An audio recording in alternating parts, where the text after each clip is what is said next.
وَتَوَاسَوْا بِالْحَقِّ، پھر حق بات کے اوپر ڈٹ جاؤ چاہے کہ تمہیں گردنیں کیوں نہ کٹوانی پڑے۔ اب جہاں پر ہمارا حق کا بات آتی ہے کہنے کے لیے، میری برادری کہاں جائے گی، میری رشتہ داری کہاں جائے گی؟ جاؤ بدر کی سرزمینوں سے جا کر پوچھو، ایک سائیڈ پہ باپ کھڑا ہوا ہے تو دوسری سائیڈ کے اوپر بیٹا کھڑا ہوا ہے۔ جاؤ بدر کی سرزمین سے پوچھو، ایک سائیڈ پہ بھانجا کھڑا ہوا ہے تو دوسری سائیڈ پہ ماموں کھڑا ہوا ہے۔ جاؤ بدر کی ان پہاڑوں سے پوچھو کہ 1400 سال پہلے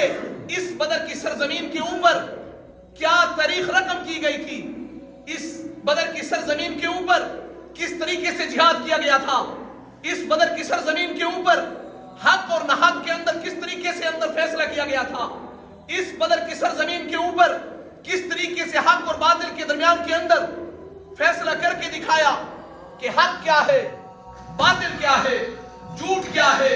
سچ کیا ہے۔ جاؤ بدر کی اس سرزمین سے جا کر پوچھو، تمہیں بدر کی سرزمین چیخ چیخ کر بتائے گی کہ حق اور باطل کے اندر فرق کیا تھا۔ حق بات کہنے کا وقت آیا